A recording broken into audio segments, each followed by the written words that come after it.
Hello ladies and gentlemen, Tevaron here with a bit of a channel update. More of a life and health update really, as you probably guessed from the dulcet tones of my voice. You may have noticed video content being a bit spotty lately, and as there have been quite a few new subscribers recently, I thought it might be good to let everyone know what's going on. Fair warning though, I'm about to go into detail about my health, both physical and mental. I'm not trying to garner sympathy or anything like that. I just wanted people to understand what causes there to be lapses in content sometimes, and if I can also raise a bit of awareness for those of us with chronic illnesses, then that's great too. If listening to this sort of thing isn't your bag, no worries, take care. Videos will be up when I am able to get them out. Well, now that everyone who isn't interested has left, or those that just can't stand the sound of my voice as it is now, I guess we can begin. Let's start by talking about what exactly a chronic illness is. It's a disease that persists for a long time. Chronic diseases generally cannot be prevented by vaccines or cured by medication, nor do they just disappear. In other words, it lasts forever. It's not going away no matter what I do, unless some breakthrough medical miracle happens. I will live with it for the rest of my life. Now, some things can make it a bit better and lots of things can make it worse, but before we get into any of that, let's answer the question that most of you are asking. What is the illness? Well, let's preface this by saying that the diagnoses I'm about to talk about are just that, diagnoses, which have been given by medical professionals, not things that I've researched and determined that I have all on my own. So, first of all, I have hypermobile Ehlers-Danlos Syndrome, or HEDS, formerly known as Ehlers-Danlos Type 3. There are 6 major types of EDS, but we won't be getting too much into that as I'm not an expert, and most of my familiarity is with my own case. So, that's a really impressive sounding thing, right? What exactly does it entail? What is it?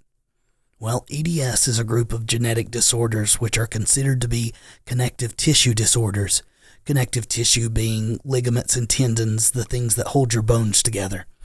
My body doesn't properly make a certain protein, which causes my connective tissues to not hold my bones together properly.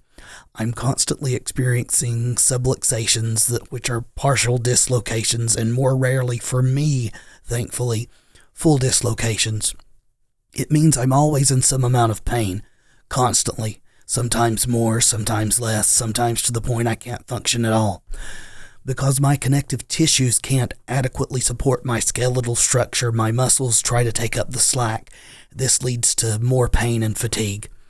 I have to be super careful when walking, as my ankles and knees can give out without warning. When I'm feeling especially tired or unsteady, I resort to a cane for help. So is that it? Well, not quite. That is the primary thing that HEDS does. The hypermobility of joints. There are myriad other problems that can come with it. Not everyone who has HEDS has all the problems that can occur. So let's just stick to what I've personally got going on. With HEDS, it is common to have positional orthostatic tachycardia syndrome, or POTS for short, which is a big technical way to say that my heart rate and blood pressure tend to go haywire when I change position. For example, standing up from a chair can cause my pulse to go from 70-ish per minute to over 150 instantly while dropping my blood pressure, which means at the least dizziness and at the worst passing out. Now, I am on a medication that helps with that quite a bit, so that's nice, but I still have to be careful. Another potential part of HEDS that I have is mast cell activation syndrome. Mast cells are in all of your organs, your skin, the lining of your stomach, liver, etc. Mast cells are capable of causing a histamine response, like an allergic reaction. But in my case, I can have random reactions to things I've never had an issue with before, sometimes extremely severe anaphylaxis ones. I have to keep an EpiPen with me at all times just in case. And on top of that scary potential, I do also have extremely severe regular allergies to a host of environmental things and a myriad of foods also, including but not limited to wheat, oats, barley, tomatoes, pecan, walnuts, peanuts, shellfish, corn, eggs, onions, apples, pears. The list goes on and on. Not exactly a ton of fun.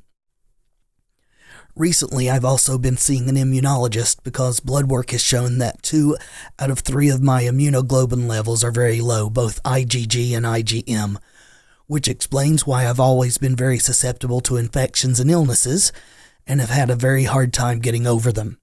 The doctor isn't sure yet if this is potentially another symptom of EDS or something else entirely. But if the levels don't rise soon, I am going to have to begin having immunoglobulin transfusions. This, more than anything previously, is related to the spotty content on the channel lately. I've been fighting a sinus and respiratory infection since the first week of January. I've had 2 full courses of antibiotics, multiple steroid injections, as well as oral steroids, and it just keeps coming back.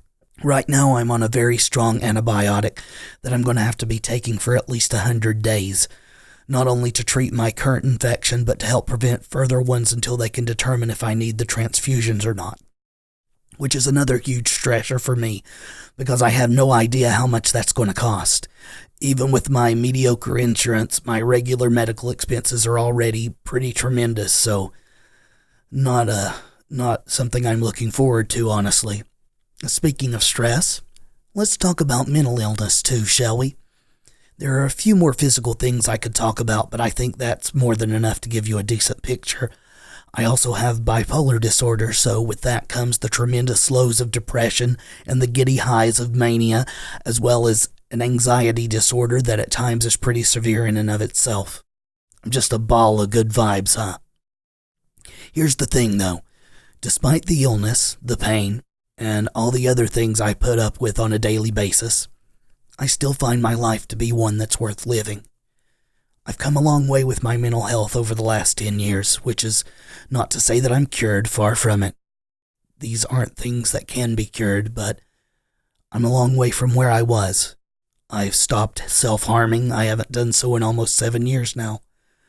I also do a pretty good job of keeping suicidal thoughts at bay and seeking help when things feel like they're spiraling out of control. It's not easy. In fact, learning to live with myself and be comfortable in my own skin is the most difficult thing I've ever done. But it's the reason I'm still alive today, because otherwise I wouldn't have stopped with one suicide attempt. I'd have kept on trying until I got there.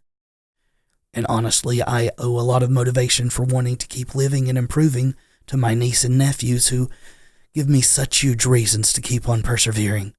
That, and making these videos, as crazy as it sounds, this channel is a big part of what keeps me going, even when it feels like it's hopeless. When it seems that every doctor visit is just one more huge piece of horrible news. When I was at rock bottom, the content creators on YouTube gave me hope, a little brightness in this bleak existence. And when I got to the point that I felt that I could, I wanted to do the same thing. To share the things that I love with you guys and maybe lift someone else's spirits when they need it most. That's why I do this. Feeling like you're a part of something is important. Human contact, even through the cloudy glass of an online connection to someone you don't really know, can make a difference. It did for me. I hope it does for some of you. Thank you all so much for watching. You give a meaning to my life that I desperately need, and I hope I give a bit back to you in some way. I have been Tevaron, and until next time, friends, please be excellent to each other.